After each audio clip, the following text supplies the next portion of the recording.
memorándum es el tema y está con nosotros en la mesa de Despierta. Les agradecemos muchísimo Raúl Pérez Johnston, abogado, y también Mario Delgado, coordinador de los diputados de Morena. Gracias por estar esta mañana con nosotros. Al contrario. Gracias, Raúl. Arranco preguntándote, ¿es el primer manotazo del presidente López Obrador sobre la Constitución? ¿Dónde está este decreto, este memorándum en la pirámide de Kelsen, en los temas jurídicos, en este tema jurídico? Mira, tenemos que entender primero que este memorándum es un documento interno, ¿no?, de parte de la Administración Pública Federal, dictado por el presidente, que puede tener el carácter de lineamiento o directiva, como bien lo refiere el documento. Y por lo mismo está a través de él dando instrucciones a diversas secretarías de Estado para actuar dentro del ámbito de sus esferas competenciales.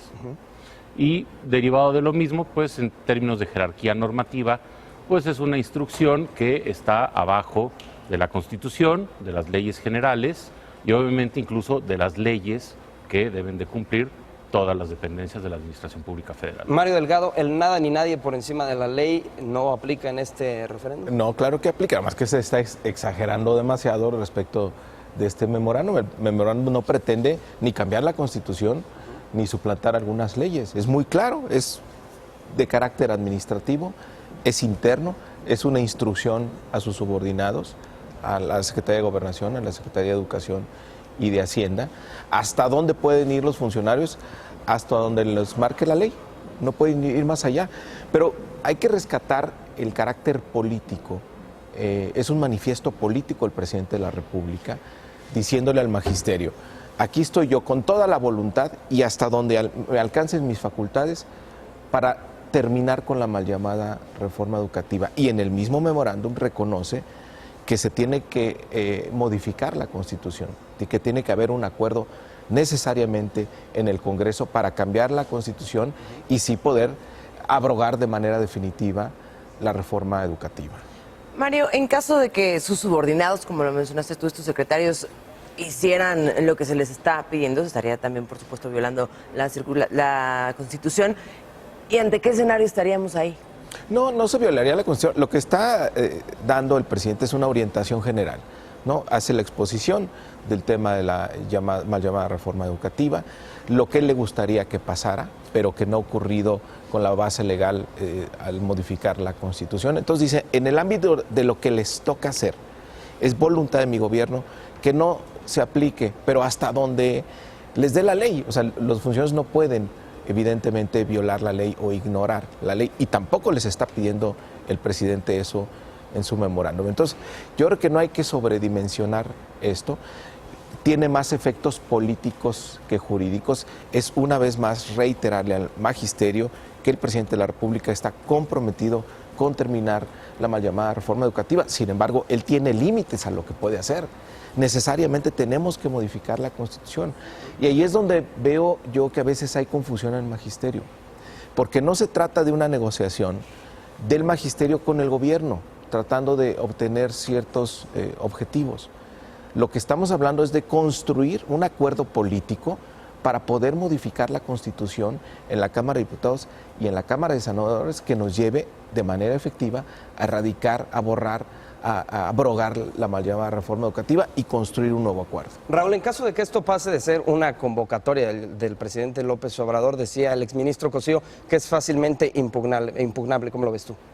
Mira, yo creo que hay algunos temas que son delicados de las instrucciones que se están dando dentro del memorándum, que de ser ejecutadas obviamente serían de cuestionable validez, ¿no? En primer lugar, pareciera que se está instruyendo que se deje sin efecto el cumplimiento de la ley y de la normatividad derivada de toda la reforma educativa hasta en tanto se llega a este acuerdo político, cuando por lo menos hasta el momento se tiene que cumplir con la Constitución y con las leyes que de ella emanen, tanto el presidente de la República en términos del artículo 87 de la Constitución, como todos los funcionarios en términos del artículo 128.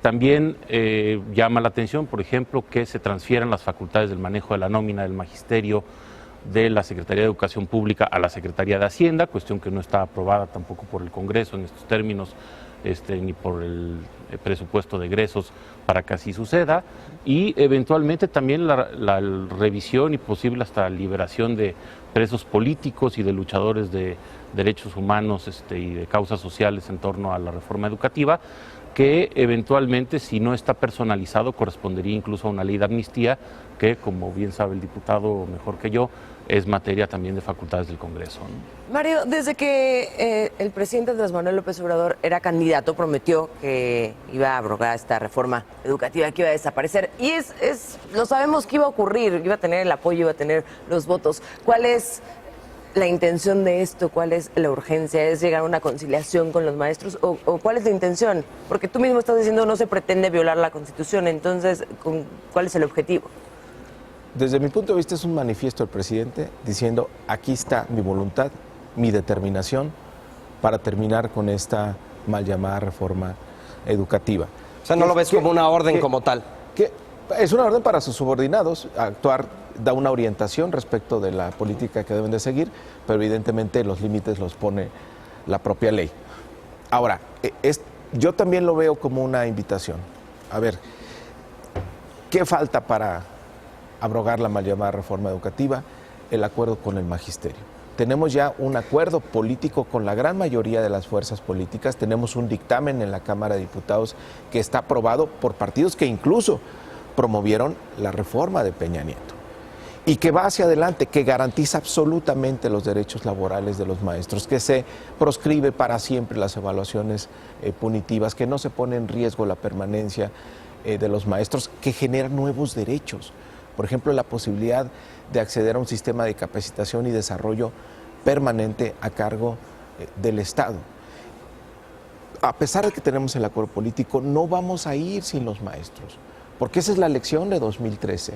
Si los maestros no están incluidos en el acuerdo, esto no va a caminar. Por eso nos urge tener un acuerdo con los maestros para abrogar la mal llamada reforma educativa. Fíjate la gran paradoja. Gracias a ellos estamos en este momento, estamos en esta posibilidad. Gracias a que se sumaron también el año pasado a la campaña del hoy presidente de la República, tenemos la posibilidad hoy de darle la vuelta a esa página. Pero si se sigue rechazando la propuesta que hace el presidente de la República con la reforma que está planteando, pues paradójicamente quienes ayudaron a llegar a construir este momento se puede convertir de manera indirecta en estar defendiendo la permanencia de la reforma de Peña Nieto. Ahora, decía Juan Carlos Romero Hicks, el senador del PAN, que esta es una forma de distribuir el fracaso, el memorándum es una forma de distribuir el fracaso del presidente López Obrador y de la bancada de Morena en el tema de la renegociación de la reforma educativa. ¿Qué contestan ustedes a eso? Yo no lo veo como fracaso, creo que hay que tener paciencia, hay que tener inteligencia. Hay mucha desconfianza por parte del magisterio y con razón muchas veces los han engañado, pero esto ya cambió.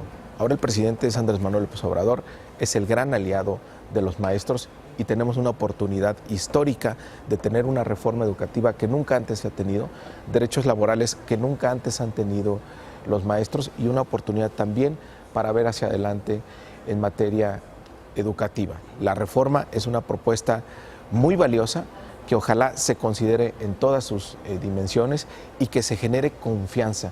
Todavía faltan las leyes secundarias, que hemos dicho desde el principio, lo vamos a hacer de la mano de los maestros, de las organizaciones y de las otras fuerzas políticas.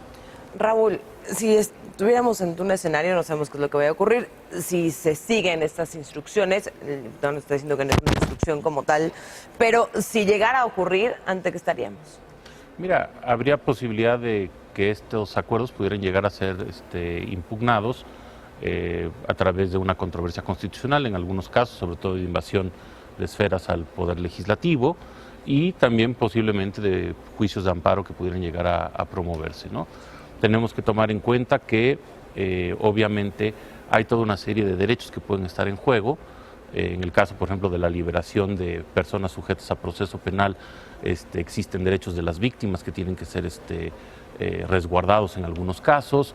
Es un tema muy complejo, ¿no? Ahorita, como para poder adelantarse, habría que ver el caso concreto de cómo se van dando estas instrucciones para poder determinar eventualmente de manera mucho más puntual qué se puede hacer, ¿no? Raúl, como abogado, ¿consideras que le están fallando los asesores al presidente, los asesores jurídicos, o hay una intencionalidad en esto? Mira, yo creo que la forma tal vez no es la más afortunada desde el punto de vista jurídico. Entiendo, como bien decía el diputado, la parte política del mensaje que se está tratando de mandar con este memorándum. Me parece, en términos generales, tal vez incluso especulando un poco sobre la asesoría, había anunciado el presidente que iba a emitir un decreto presidencial, emitió un memorándum que pues tiene efectos internos, no tiene efectos hacia afuera como lo hubiera tenido un decreto publicado en el Diario Oficial de la Federación. Entonces, pues me parece que en ese sentido tal vez se concentraron más en la parte interna, en la parte política, que en la parte jurídica, ¿no? Mario Delgado, diputado, ¿cómo la ve? Pues igual tiene más efectos políticos que jurídicos, ahí coincido. O sea, quienes están diciendo, no, es que el presidente con esto pretende brincarse la cuestión, por favor, no es cierto. O sea, está muy claro el memorándum, para eso lo hace público, cuál es el alcance jurídico, es un alcance administrativo y es absolutamente interno. Entonces, creo que se está exagerando. Hay que rescatar la parte política, el compromiso con el presidente de ir hacia adelante en materia educativa, de cerrar este capítulo ominoso de agravios y persecución al magisterio para construir un nuevo momento en favor de la educación. Y entonces, si la gente dice no queremos ningún acuerdo antes del 30 de abril, ¿qué va a pasar? Pues se nos va a ir una oportunidad. Yo los estoy invitando a que lleguemos a un acuerdo antes del 30 de abril, que es cuando termine el periodo de sesiones. Todos sabemos que el periodo, el ciclo escolar inicia en agosto. Estamos hablando de una reforma constitucional, tendría que ir todavía al Senado en un periodo extraordinario, tendría que ir a los congresos estatales. Estamos perdiendo tiempo muy valioso y cada día que se pierde es un día que gana la reforma de Peña Nieto. Diputado, el artículo 3 lo seguimos teniendo, sigue estando vigente. La Constitución se tiene que cumplir sí o sí, así es que por lo que nos menciona, se va a seguir cumpliendo sí o sí. Bueno, ahí está. Y desafortunadamente, si no modificamos la Constitución, lo que prevalece es lo que está. Por eso, ahí otra vez el llamado al magisterio. No se trata de una negociación del sindicato con el gobierno. Se trata de construir un acuerdo político que nos permita modificar la Constitución y abrogar la mal llamada reforma educativa.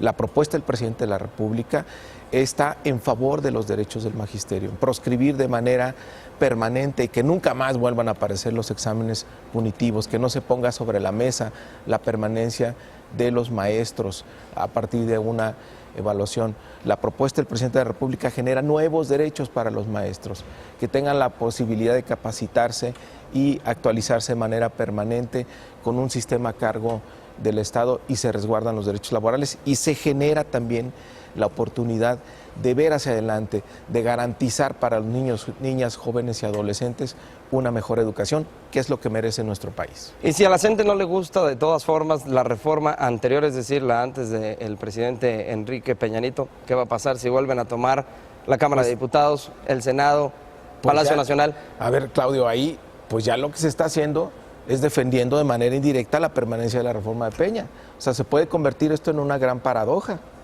que quienes fueron, quienes se opusieron a la reforma de Peña Nieto, ahora indirectamente se conviertan en sus defensores. Raúl Pérez Johnson, muchas gracias por venir, por estar en la mesa de Despierta. Mario Delgado, coordinador de los diputados de Morena, gracias por estar estos minutos con nosotros en Palacio Nacional.